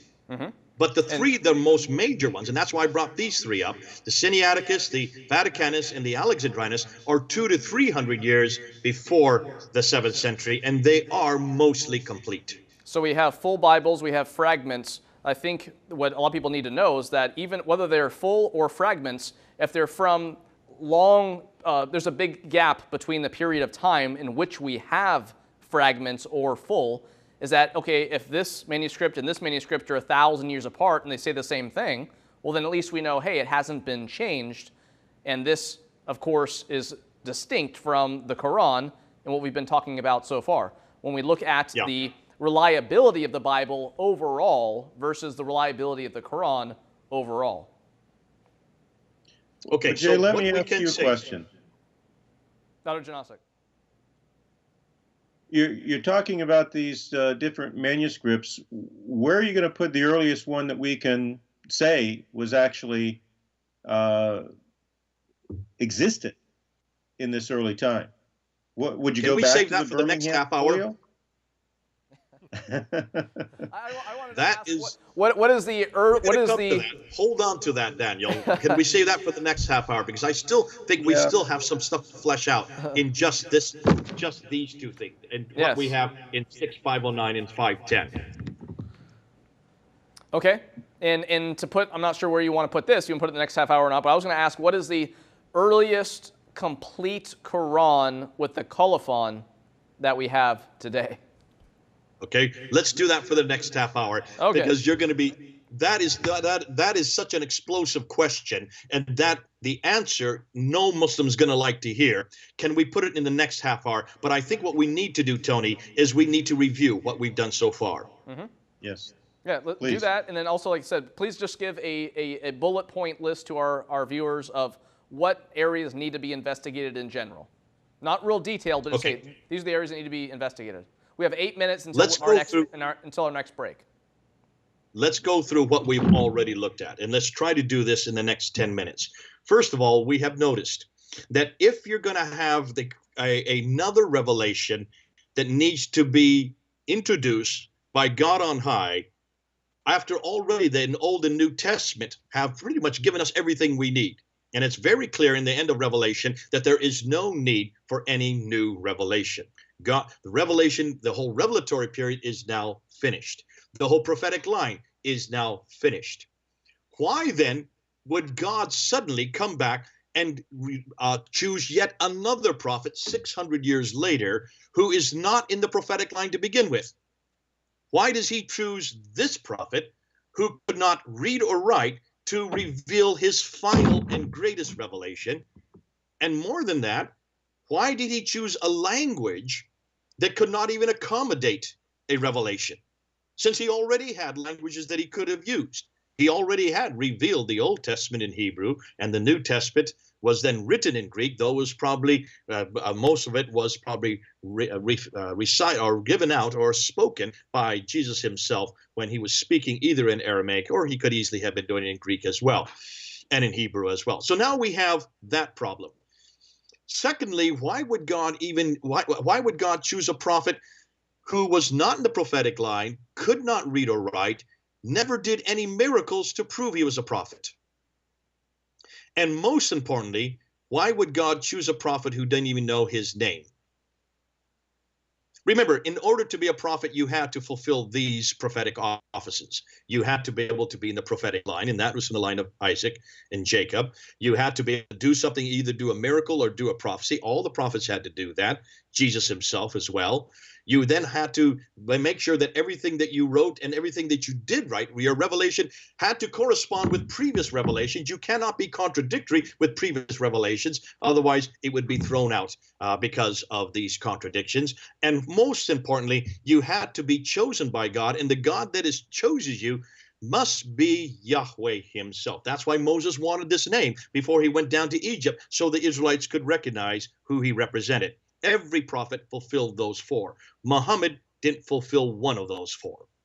Now you give it, and Muslims tell us that though this prophet could not read or write, could not do a miracle, did no prophecy, was not in the prophetic line, didn't even know God's name, and then use another name, and Daniel and I could get into this whole thing, use a name that is an Nabatean name, a pagan prophet, and a polytheistic prophet that has a wife named Alat, and also is part of the satanic verses in Surah 53, ayah 19 and 20. But this prophet did not do the one thing he was required to do, and that is to write down the Quran. That was the one thing he was to preserve. He may have memorized it, but then there was no arbiter then to know what he had memorized once he died. If the fact that he was illiterate, as Muslims tell us, disagrees with that. If he did not know how to read and write, why didn't he learn to read and write? He had 23 years to do so. It does not take 23 years to learn Arabic. I learned it in 2 years. You can easily learn it in just a year if you really put your mind to it. It's a very easy language to learn. More than that, why didn't he then take his secretary, Zayd ibn Thabit? Now, tell me, aren't secretaries, isn't their job, their responsibility to write for you, to write letters? Isn't that his whole remit? Why wasn't he given that remit to then write it down? So that when he died, why was there no book retained? And if it was such a problem, obviously it was a problem, because within 2 years already, Abu Bakr and Umar have to come together and find Zayd ibn Thabit to then write it down, because so many of those who had memorized it were dying at the Battle of Yamama. Therefore, it had to be written down. We now see that in chapter 6, verse 509. That was then written down by Zayd ibn Thabit, given to Hafsa, one of the wives of Muhammad, who is the daughter of Umar. She put it under her bed according to the same traditions that we're using to even bring this whole story to you. And it remained there for 20 years. 20 years later, around 650 to 652, then Uthman, the third caliph, realizes that there are multiplicity of Qurans. And you have Hudayfa, who comes to him in 510 here. And he says, Hudayfa bin al-Yamam says, we must be careful that he was afraid of the differences in the recitation of the Quran. So he said, O chief of the believers, save this nation before they differ about the book. How can you differ in recitation if there is no need for recitation, if there's no diacritical marks or vowelization that existed in the 730? There would be no recitation. You still has the canonical Razm text from the time of Abu Bakr. But they said they need to rewrite it. Why do you need to rewrite something that's already perfect? So he takes 3 friends, Alas, Zubair, and Hisham, and the 4 of them, Zayd ibn Thabit, the 4 of them, rewrite the Quran. And they give that original Quran back to Hafsa. Then they send it to 9 provinces: Basra, Baghdad, Damascus, Jerusalem, Cairo, Alexandria, Aden, Nishapur, and Herat. All of them north of Arabia, interestingly, as Dan brought out. Yeah. That means there should be 9 manuscripts. There should be 9 canonical texts. Where are they? Why is it we can't find them? And what did then Uthman do? He took all the remaining texts and he burned them. Now, the only reason I can understand why you would burn manuscripts is because they disagreed. Obviously, they had to get rid of all those that disagreed. There are 9 manuscripts. That's what we're going to leave with, and that's what we need to go and discuss now in the next half hour. What happened to those 9 manuscripts? And what manuscripts do we have today? And what do we now know about those manuscripts? And why is it those manuscripts are proving to be the most damaging of all? So therefore, when and where did this book come from? And does it equate with the manuscripts we do have today? And is it complete? I leave it back to you, Tony, to take us into the break. Thank you.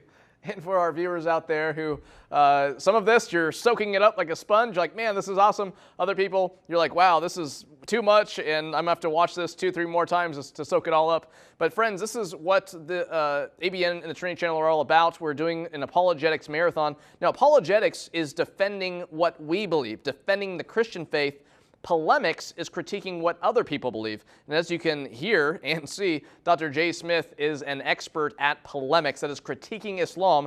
He's asking questions that Muslims need to ask themselves. I mean, we would say, hey, Islam is false, okay, but what's the alternative story to how this came about? Not only do Muslims need to ask themselves these questions, but when we come back from our break, we're going to be asking some more questions and giving some more information that will fill in this gap of missing information. If Islam is false, well, what is true? What is the true explanation? We're going to talk about that when we come back in just a couple of minutes. ABN has exciting and great news to announce to you. Europe and South America can now watch the ABN Digital Tree channels through the following platforms and devices: Android phones, Android tablets, Android TV boxes, Sony Smart TVs, and Sharp Smart TVs. This is in addition to Apple TV, Amazon Fire Stick TV, Roku Box, as well as our websites, abnsat.com and trinitychannel.com. Be sure to hurry and purchase any of these devices to experience the high-quality channels from the digital tree.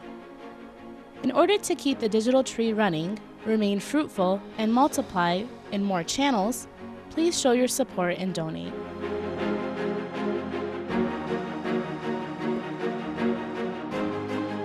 For more information, please call the numbers at your screen.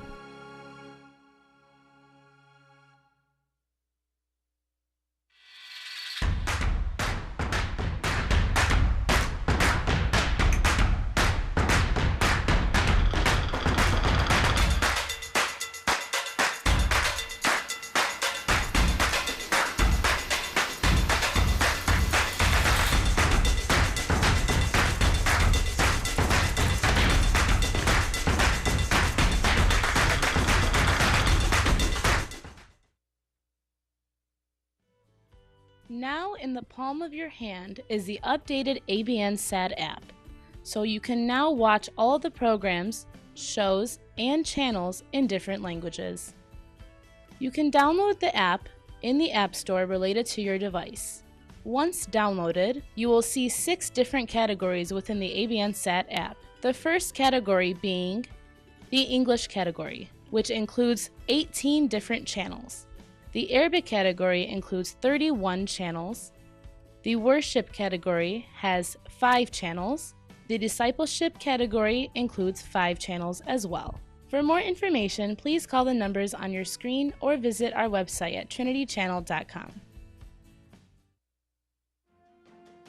The International Apologetics Marathon will air live on Monday, October 2nd, with participating world-renowned speakers, professors, pastors, ministry leaders, and politicians who specialize in several topics on Islamic and Christian apologetics. We're excited to name a few, such as Steve King, the Congressman of Iowa, Dr. Bill Warner, who is knowledgeable in Islamic studies, and phenomenal apologists such as Dr. J. Smith, Dr. Daniel Janasic, and Pastor Joseph, as well as many more. For more information, please call the numbers on your screen or visit our website at trinitychannel.com. Hello, friends. Welcome back to ABN, the Trinity Channel, for the second International Apologetics Marathon of 2017. Today is day number 2 of 5 that we are doing many shows with a lot of hot topics and great guests. If you were just joining us now for this last half hour or so segment of this show, we are doing the Qur'an, not so historically reliable after all. And I have Brother C.L. Edwards here in the studio with me, and also Dr. J. Smith and Dr. Daniel Janasic, both joining us through Skype. We've had a great show so far. A lot of great questions have been asked. We had Edip Yüksel on to waste a little time for us, and now we're going a little overtime to talk about some more things that need to be talked about and giving you some information that needs to be shared, as well as filling in this gap. Dr. Smith's been asking a lot of great questions, a lot of questions we've been trying to give at least what we think are maybe possible answers to that. But we want to give information that fills in this gap historically with archaeological findings that are just coming about nowadays. A lot of people have not heard this information. A lot of Muslims throughout the world are not familiar with this information whatsoever. So that's what we want to get to next. Before we get into some of those exact questions, these claims, Dr. Smith, about verses that were lost, verses that disappeared, were forgotten, canceled, missing, overlooked. changed, verses that were modified, substituted, or of course eaten by animals. With all these problems, how can Muslims claim that the Quran is a perfect book, quote unquote? Yeah, you're bringing up some, these are all coming out of Sahih Muslim, Sahih Bukhari. These are all coming out from the most authoritative, the Al-Masabi, the Hadith Al-Masabi. These are the 6 of the major compilations. Refer to verses that are forgotten, that's Sahih Muslim, verses that are canceled, that's Sahih Bukhari. Some verses are missing, that's also Sahih Bukhari. Other verses are overlooked, that's Ibn Abi Dawud. You have some verses that are changed, that's Muwatta Ibn Malik. You have other verses that are modified, Ibn Abi Dawud. And then you have some are substituted, Sahih Bukhari. And then even some other verses which are eaten by a sheep, Sunan Ibn Majah. So these are all well known. This is nothing new. This has been around since the 9th century and 10th century. Muslims need to answer this. If so much of the Quran has been changed, deleted, corrupted, eaten, and even modified and substituted, what Quran are we talking about? And what is this Quran that was finalized? And when was it finalized? Muslims, who I hope some are listening, and I hope they're listening to what we're asking. These are your own traditions that mention this. We don't have time because we only have half an hour to go through each one of these traditions. I don't know, Tony, if we could put this up on the on your website, but these are all well-known traditions. If that is the case, then where is this original manuscript? And where is this original Quran? Where is this Uthmanic recension that was sent to 9 cities? Do we have any of those originals today? And I pass it over to Daniel now, because Daniel and I know exactly what the answer is. Go ahead, Daniel. Go ahead and tell them what we now know. Well, Jay, you have to mention the Tokapi and Samarkand, because they're thought to be some of those originals, aren't they? They're the ones that are treated as the originals. Right. So if they have the originals, why are we saying that they are not properly known as the originals, Daniel? Pardon? How many of them are known as the originals? How many are the most popular known? I just know of 3 or 4. That's it. There are 6 that are Samarkand, the Metropolitan there in France. Go ahead. So you have the Topkapi, the Samarkand, the Ma'il, the Hussein, the Petropolitanus, and the Sana. Those are the major manuscripts. They are the earliest manuscripts. Muslim after Muslim pundit, expert, scholar has named those as the 6 major manuscripts. Now, have we had access to those manuscripts? Very limited, and they're not very full either. I mean, some of them go up to Surah 43, and that's it. And then even then, it's just parts. Well, obviously, 2 of them we have access to. The Petropolitanus, the Topkapi is in Istanbul, certainly in Turkey. The Samarkand is in Tashkent in Uzbekistan. The Ma'il is in the British Library, so we have had access to that one, and we know that that only goes up to Surah 43. It is not complete. There should be it only has up to Surah 40. The Husseini manuscript is in Cairo in Egypt, and the Petropolitanus is in the Bibliothèque Nationale in Paris. So that one we've had access to. Dr. François de Roche is an expert on that manuscript. And then the last one, the most exciting one, is the Sana'a manuscript, which was found in 1975 in Sana'a there in Yemen, and is still there today. Those are the 6 major manuscripts. But there have been 2 Muslim scholars that were given access to these 6 manuscripts between 2002 and 2007. That was for 5 years they were given access to these 6 manuscripts. And they pored over them, and they finally came up with their conclusions in 2007. And then I got their conclusions translated into English in 2013. I don't know if you had a chance to look at that. Either you, Daniel, or Tony, or CL, have any of you looked at the Al-Musaf al-Sharif, which is their conclusion on these 6 manuscripts? Have any of you 3 looked at their conclusions? Well, there's a quote here. We have none of Uthman's Mushaf's manuscripts, nor do we have any copies from those mushafs. These mushafs date from the later Umayyad period. So I have that up in the notes here. Okay, So they're later. Umayyad period. What is the later Umayyad period? Well, the Umayyad period ended in 750. That's when the Abbasids came in. So we're talking about the 8th century, middle of the 8th century. Okay, so it goes from 661 to 750. So the later Umayyad period would be the early to mid 8th century. Am I correct? Right. That's correct. And I hope Muslims are listening to this, because this is where Muslims always get confused. As soon as they hear Umayyad, they say, aha, that means 661. And they always assume that it's the earliest date of the Umayyad. But that's not what these two Muslim scholars are saying. They're very clear, as Daniel said, that none of these six are from the time of Uthman, that they begin to appear in the mid to late Umayyad period, which means the early to mid 8th century. And you also need to put a graph up there for them to see this. All of these six manuscripts, except possibly the Ma'il and possibly the Huzayni, are from the early to mid 8th century. Not one of them is from the 7th century. Not one of them is from the time of Uthman, and not one of them is from the time of Muhammad. Are we clear on that? Now, why is that a problem, CL and Tony? Well, I have here, as far as the Samarkand, scholars have dated this to early to mid 700. I think it's probably easier for people, rather than saying number century, just say the years.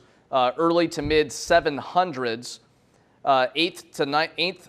So I'm doing it now. 8th to 9th century, many different datings, and contains only 43 surahs. Experts have said it is not Uthmanic. As far as the top copy, scholars have dated this to the early to mid 700s as well, and not complete, not Uthmanic. Okay, let's unpack that even more, Tony.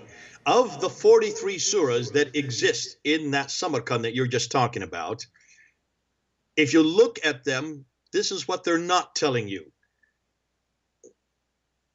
18 of those 43 surahs have nothing in them. 24 of those 43 surahs are partial. Only one of those surahs is complete. Now, have you heard this before?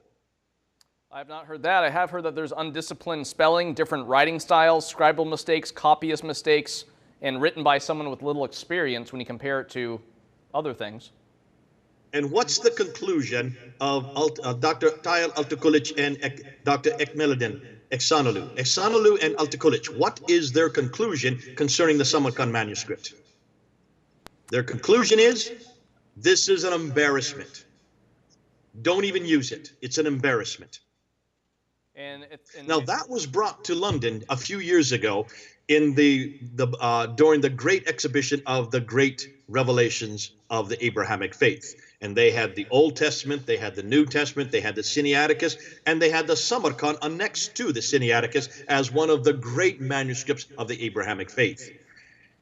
Nowhere in that display did it mention that this was an 8th century manuscript. Nowhere in that display did it mention it only went up to Surah 43. Nowhere in that display did it mention that only one surah in those 43 surahs was complete, that 18 of the surahs had nothing in them, and that the other 24 were only partial. So this is the lie that we're hearing about. We're not hearing any of this material being brought out in public. And that's why we need shows like this, to let the world know that when Muslims claim, and I've heard Shabir Ali say this, I've heard Muslim after Muslim say that the Samarkand is Uthmanic, that it is complete, and that everything in it is exactly the same Quran that we have today. I remember debating Shabir Ali back in the 1990s, and he made this claim. Now, Dr. Shabir Ali does not make this claim since 2014. The reason why is because of this scholarly work done by Dr. Tayal Altıkılıç and Dr. Ekmeluddin Ehsanolu, two Muslim scholars who have the only ones that have been given access to these 6 manuscripts. And something that needs to be brought into the equation is something that we mentioned earlier. when it comes to what they could have written on. You talk about the paper versus the skins, and yet being, you know, almost 600 years later after the time of Jesus, the manuscript evidence still does not compare. And that's another thing that Muslims need to answer. You know, with the technology, quote unquote, that you had at that time, that supposedly it was compiled within 20 years of Muhammad's life, why can you not present a full, complete Quran before? And this takes us to a couple of questions that we said we would answer in this half-hour section here. CL, did you have something you wanted to say? When I hear all this evidence that you guys are bringing, I try to put myself into the mind of a Muslim, or back when I was Muslim. Yeah. And what I would be asking what would I be asking myself? What would I say to myself right now if I was still Muslim hearing this? And honestly, what I would say to myself is, why would Allah allow something like this to happen? This is the last and final message to mankind. This is the seal of the prophets. And if you look at the historical evidence, the so-called preservation of this last message is a complete disaster. Why would Allah allow something like this to happen? I mean, Allah is all-knowing. He sees. He should be able to foresee into the future. Doesn't He know that all this is going to happen? That it's not going to be copied during Muhammad's lifetime. That after it's copied, the people are going to have different versions. Muslims are going to break into factions. Different political factions are going to have their own Quran that they want to make preeminent over other people's Qurans. That all these things. Why would Allah allow something like this to happen? And right before we get to more answers from Dr. Jonas, Dr. Smith, many Muslims throughout the world are leaving Islam. Yes. They're having dreams, they're having visions. Many are going to be questioning the religion after they watch the show. This is going to be, and it's not only live now, it's going to be on YouTube, be on Vimeo, everything else. Many Muslims are leaving Islam, but to just leave Islam because it's false, okay, great, but you know, if every Muslim left Islam tomorrow, that would be great, but all it would do is make this world a better place to go to hell from, right? Mm-hmm. Because we're all going to die, we're all going to stand before God, we all need the gospel. So, you know, yes, leave Islam because it's false, but more importantly, come to Jesus Christ because He is the truth. And that's something that we want to express to our Muslim viewers out there. Here's evidence that Islam is false, the Quran is not reliable, the traditional story is a lie. But at the same time, Jesus Christ is the way, the truth, and the life. No one comes to the Father except through Him. So we do want to point you to the New Testament, which is much more reliable than the Quran. The entire Bible as a whole, much more reliable than the Quran. We do want you to look to the gospel, look to Jesus Christ Himself, at the same time as you're thinking, wow, I never heard any of this stuff before. And I want this to be the first advertisement publicly of a plan that we have. And that is that for Colliding Worldviews, a regular weekly Monday show, every Monday in November, every Monday in December, other than December 25th, when we celebrate the incarnation, God's Son taking on human flesh. The other Mondays in November, the other Mondays in December, we're having a 7-week series with Dr. Smith and Dr. Janosic about this stuff. And not even, we're going to be going more in depth on what we're talking about tonight, but even more new information that people have not heard of. This is 7 weeks that Muslim viewers throughout the world can hear more about the real history of Islam, the real history of the Quran, and the worldview that you hold, which is completely false. Now, we're going to be doing advertisements about this, but we do want to get back to the 12 minutes or so that we have left in this show. Dr. Smith, can you talk about either some historical anachronisms in the Quran or some passages that have come from other sources? Because people are wondering, hey, well, if the Quran didn't come together under Muhammad, if we have manuscript evidence before the time of Muhammad, based on this false or not completely accurate carbon dating, what's the explanation on how this was compiled? What did it come from? Okay, there are a lot of anachronisms. Now we're going to go from a historical critique. We're now going to what we call an internal critique. What that means is we're going to look at the Quran as is, and we're going to ask some historical questions from within inside the Quran. Let's look at Surah 20, ayah 85 to 87, also 95 to 97. It talks about the time when Moses went up to Mount Sinai. The man that was there at the base of Mount Sinai who built the golden calf was a Samaritan. Now, here's the problem.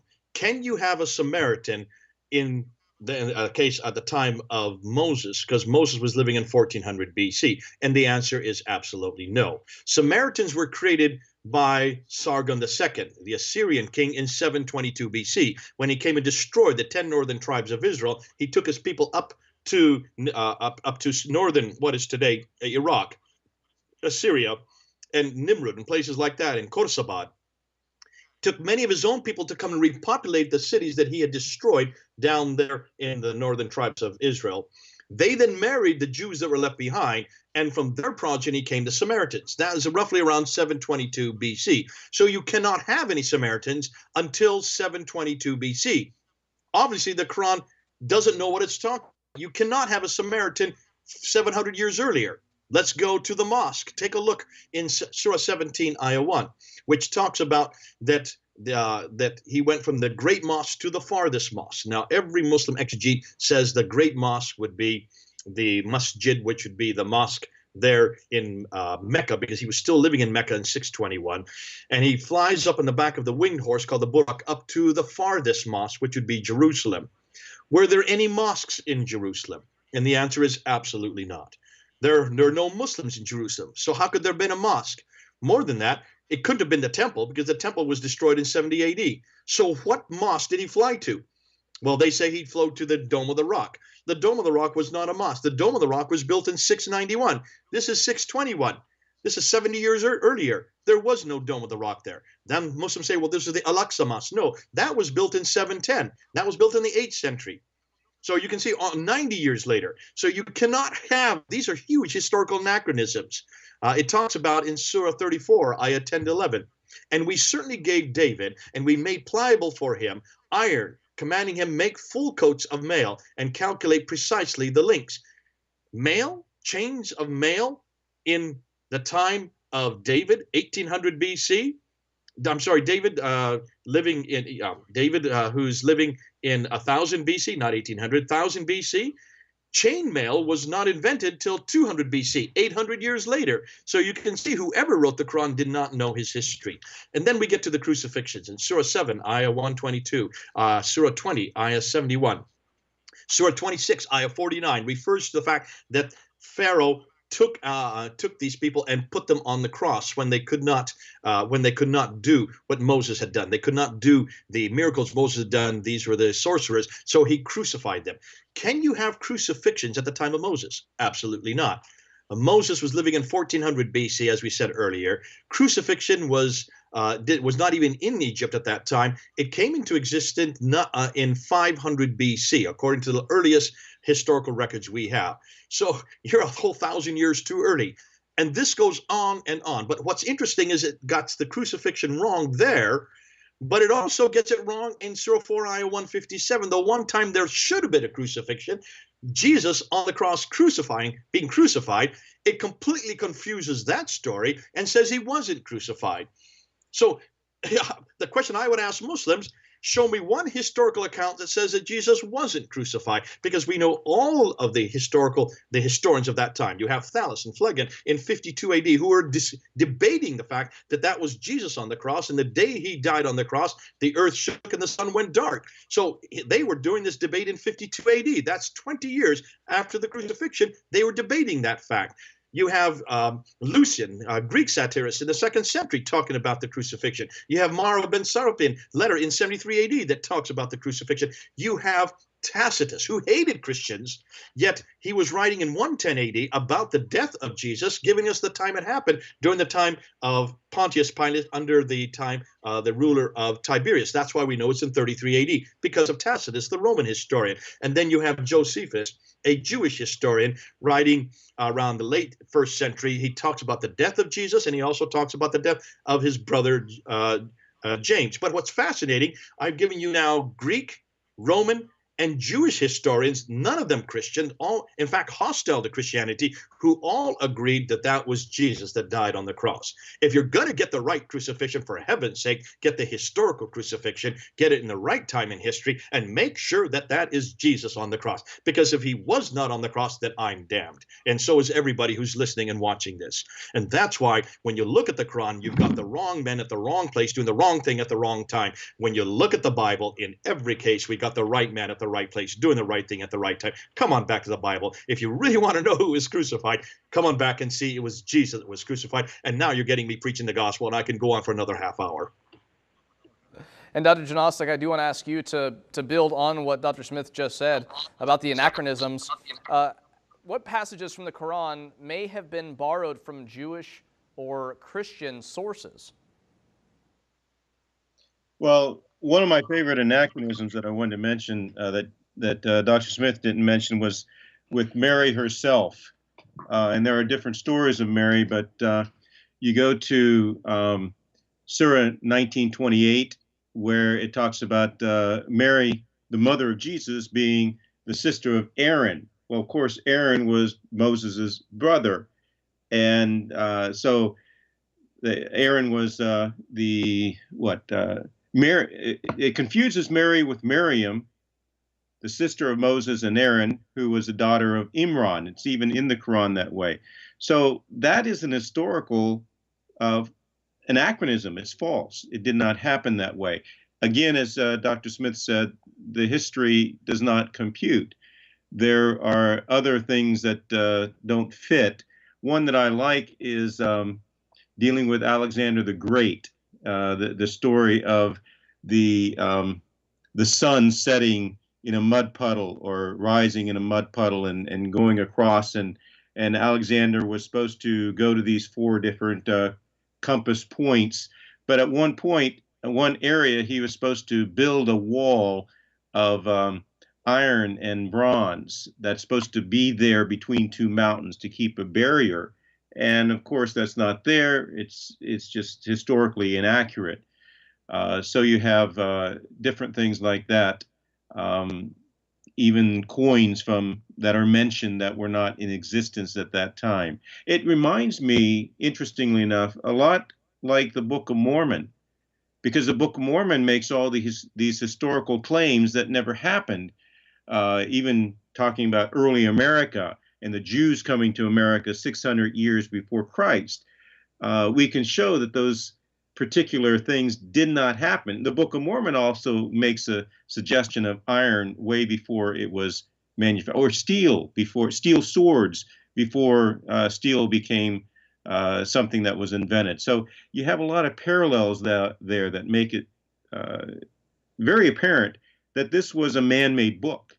And I think that's what Dr. Smith and I are saying. If it is a man-made book, if it is not delivered from God himself, then why are we following it? It does not fit with the prophecies before, with the scriptures that we have that are very well evidenced and given sources way back before the Quran came into being. And the Quran contradicts that. And it shows that the Quran, whoever wrote the Quran, had an agenda, and it's very antithetical to Christianity. It's very antithetical to who Jesus is. It denies that Jesus is Christ, that he is God himself. It denies that he was crucified on the cross and then he rose from the dead. It denies the Trinity. It goes against that. The core beliefs of Christianity are denied. And that should tell us right from the beginning that this is not something that can coincide with Christianity. It is opposite. It is diametrically opposed, and that should set off all the warning bells. And we are trying to show that historically, the Quran does not fit with historical evidence. All great points that we really hope that our viewers will listen or watch this again, share this with other people, share it with your Muslim friends.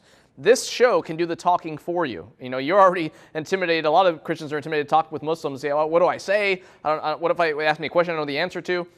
Why don't you give them this show? Say, hey, why don't you watch this show, and then let's talk about it.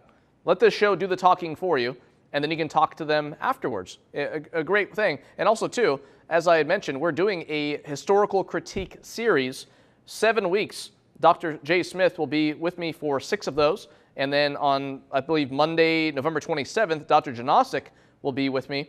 But this is going to be a great 7-week series that is going to give you a ton of information that, again, a lot of it has not ever been heard before. So we want to thank you so much for being with us. I want to give each of our guests, CL here in the studio, Dr. Janosic, Dr. Smith, 30 seconds each. We only have a very short little time before we have to end the show. CL.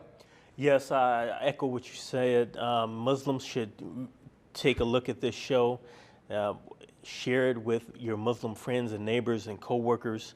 As I said in yesterday's show, the Quran specifically tells Muhammad, if you are in doubt, ask the people who have been reading the book before you. This command is for Muslims as well. If you are in doubt at this moment, come ask us, the Christians, who have been reading and studying the book that has really been preserved before you. Amen. Dr. Smith? Yeah, we've been talking about really this book. And we've been talking about this book because this is the foundation for all Muslims. Without this book, Islam falls. And without the man behind the book, Muhammad, Islam falls. But I asked for those Muslims we pretty well destroyed much of what you've heard about the Quran, showing that it is nothing more than a man-made book. It does not come from God. It does not come from Muhammad. It doesn't even come from Uthman. No, listen, please don't therefore give up faith in God. Don't give, though you can give up on this book, come back to this book. This is the bigger, the better book. This is the book that doesn't have these problems. There is not one piece of artifact, not one mural, not one certainly not one art, anything that obelisk or stela. We can't find anything that controverts a properly understood biblical statement. Dr. Nelson Gluck made that claim. And that's why this book is so much better preserved. Everything has been thrown at it. For 200 years, they've been attacking this book, and we've come up with answers to every one of their attacks. Friends, this book cannot stand up to this book. We've seen that tonight. This book has lots of problems with its compilations. In the 7 weeks that we're going to be doing in November and December, we're going to be unpacking a lot more about this book and a lot more about the man behind this book. And we're going to show you that you don't need to just give up on Revelation. Go back to the antidote, to the Bible itself. We invite you to do that. We invite you to come in November and December as we then do that and unpack it for you and show you why the Quran is the word of God, the Bible is. Muhammad is not the man of God. Jesus is. Come on back to Jesus. Amen. Dr. Janosic.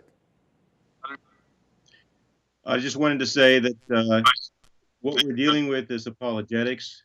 Apologetics is defending the faith. But there are 3 parts of that: understanding, defending, and refuting. And that's what we have done today. We're trying to understand what Islam believes. What do they say about the Quran? What are they giving as evidence that it was written when they say it was? Well, we showed that there's a lot of evidence against that. Muslims need to think about that. Christians need to understand what's going on as well, so that they can defend what the Bible says. The Bible can pass the test. It has passed the critical test for the last 200 years, and it has shown itself to be valid. The Quran cannot do that, and we need to realize that. We need to communicate that to Muslims. And we need to be able to refute any error that comes our way. So we need to understand in order to understand what we believe and what they believe in order to do that. But the real reason is so that we can bring Muslims to the gospel, so that we can share the truth. If indeed Christianity is true, the Bible is true, then we have a basis, we have a foundation that is solid, a God who does care for us, who wants a relationship with us forever. And Muslims do not know that. They don't have a God that is knowable. And so whatever we do with this information, we want to use it to bring our Muslim friends to the truth, because the truth will set us free. And that's what all this is about. Amen. And it is our heart that Muslims throughout the world would repent and put their trust in the Lord Jesus Christ. We would thank you for being with us. Thank you to Dr. Smith, Dr. Janosic, and Brother C.L. Edwards here in the studio for this very important show. Please share it with other people. Please come back tomorrow for day 3 of the second International Apologetics Marathon of 2017. Again, we have more great topics coming up, great guests here in the studio as well as through Skype from around the world. God bless you and good night.